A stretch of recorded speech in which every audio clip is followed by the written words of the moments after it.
जय श्री राम। अशोक वाणी मंत्र में आप सभी लोगों का हार्दिक स्वागत है। आज हम गर्भ स्तुति पर बात करेंगे। भगवान श्री कृष्ण समस्त प्राणियों के जीवनदाता एवं सर्वात्मा हैं। श्रीमद् भागवत महापुराण के अनुसार भगवान श्री कृष्ण की कथा को जानने की इच्छा प्रकट करने वाला, सुनाने और सुनने वाला तीनों ही पवित्र हो जाते हैं। ठीक उसी प्रकार से जैसे गंगा जी का जल या भगवान शालग्राम का चरणामृत सभी को पवित्र कर देता है। एक समय की बात है जब लाखों दैत्यों के दल ने, घमंड से भरे हुए राजाओं ने पृथ्वी पर अत्याचार मचा रखा था। चारों तरफ त्राहि त्राहि मचा था, पृथ्वी को दुखी कर रखा था। तब पृथ्वी ब्रह्मा जी के पास गई। पृथ्वी ने उस समय गौ का रूप धारण कर रखा था। ब्रह्मा जी से सारी कष्ट कहानी सुनाई। ब्रह्मा जी गौ और समस्त देवताओं के साथ शंकर जी के पास गए। शंकर जी सभी को साथ में लेकर भगवान विष्णु के पर आकाशवाणी हुई। भगवान को पृथ्वी के कष्ट का पहले से पता है। वसुदेव जी के घर स्वयं पुरुषोत्तम भगवान प्रकट होंगे, अतः अपनी कला शक्ति के द्वारा पृथ्वी का भार हरण करते हुए वे जब तक पृथ्वी पर लीला करें तब तक तुम सभी लोग अपने अपने अंशों के साथ यदुकुल में जन्म लेकर उनकी लीला में सहयोग देते रहना। प्राचीन काल में यदुवंशी राजा थे सूरसेन। वे मथुरा और सूरसेन मंडल के राजा थे, जो यदुवंशी राजाओं की राजधानी थी। सूरसेन के पुत्र वसुदेव जी का विवाह देवक की पुत्री देवकी के साथ हुआ था।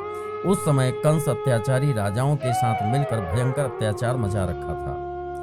तभी विश्वात्मा भगवान ने देखा कि मुझे ही अपना स्वामी और सर्वस्व मानने वाले कंस के द्वारा बहुत ही सताए जा रहे हैं, इसलिए वे वसुदेव जी के मन में अपनी समस्त कलाओं के साथ आ गए। भगवान के उस ज्योतिर्मय अंश को, जो जगत का परम मंगल करने वाला है, वसुदेव जी के द्वारा देवकी ने ग्रहण किया। जिस तरह से पूर्व दिशा चंद्रदेव को धारण करती है, वैसे ही शुद्ध तत्व से संपन्न देवी देवकी ने पूरे मन से सर्वात्मा एवं आत्मा स्वरूप भगवान को धारण किया। भगवान सारे जगत के निवास स्थान है। देवी देवकी उनका भी निवास स्थान बन गई। देवी देवकी के गर्भ में भगवान विराजमान हो गए। उसी समय भगवान शंकर और भगवान ब्रह्मा जी कंस के कैद खाने में आए। साथ में समस्त देवता नारद आदि ऋषि भी थे। सभी लोग सुंदर मधुर वचनों से सबकी अभिलाषा पूर्ण करने वाले श्री हरि की इस प्रकार से स्तुति करने लगे। सत्यव्रतं सत्यपरं त्रिसत्यं सत्यस्य योनिनिहितं च सत्ये सत्यस्य सत्यमृत सत्यनेत्रं सत्यात्मकं त्वां शरणं प्रपन्ना। एकायनोऽसौ द्विफलस्त्रिमूलश्चतुर्स पञ्चविध खडात्मा। सप्तत्वगष्टविटपो नवाच्छोदशच्छदी द्विखगोर्यादिवृक्ष। त्वमेकवैवास्य सतः प्रसूतिस्त्वं सन्निधानं त्वमनुग्रहस्य। त्वन्मायया संवृतचेतसत्त्वां पश्यन्ति नानान् विपश्चितो ये। बिभर्षि रूपाण्यवबोधयात्मा क्षेमाय लोकस्य चराचरस्य। सत्त्वोपपन्नानि सुखावहानि सतां भद्राणि मोहफलानां। त्वयम्बुजाक्षाखिलसत्त्वधाम्नि समाधिना वेशितचेतसैके। त्वत्पादपोतेन महत्कृतेन कुर्वन्ति गोवत्सपदं भवाब्धिं। स्वयं समुत्तीर्य सुदुस्तरं द्युमन् भवार्णवं भीममदभ्यसौहृदाः भवत्पदाम्भोरुहनावमत्र ते निधाय जाता सदुनग्रहो भवान् येन्नेरविन्दाच्च विमुक्तमानी नस्त्वजस्तभावाद्विशुद्धबुद्धयः आरुहि कृच्छेण परं पदं ततः पतन्त्यधोनादृतयोस्मदङ्घ्रयः तथा न ते माधव तावका क्वचिद् भ्रस्यन्ति मार्गा त्वयैव सौहृदा त्वयाभिगुप्ता विचरन्ति निर्भया विनायकानि कपमूर्धसु प्रभो स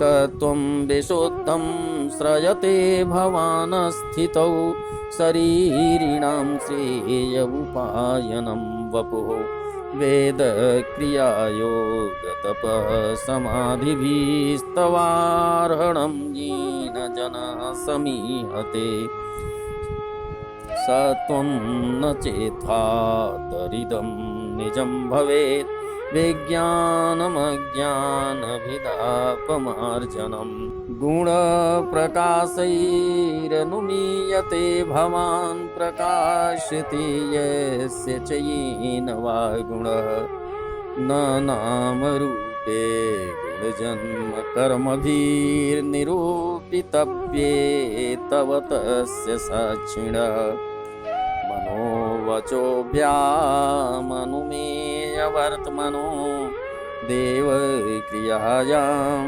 प्रतियन्त्यथापि श्रीणमन् गृणन् संसमरयश्च चिन्तयन् नमानि रूपाणि च मङ्गलानि ते क्रियासु यस्त्वच्चरणारविन्दयो रविष्टचेता न भवाय कल्पते दृष्ट्या हरेस्या भवतः पदो भुवो भारोपनीतस्तव जन्मनेशितुः दृष्ट्याङ्कितां त्वत्पदकैः सुशोभनैर्द्रक्ष्यां गान्ध्यां च तमानुकम्पिताम् न ते भवशेष भवश्यकारिणं विना विनोदं बत तर्कयामहे भवो निरोधः स्थितिरप्यविद्या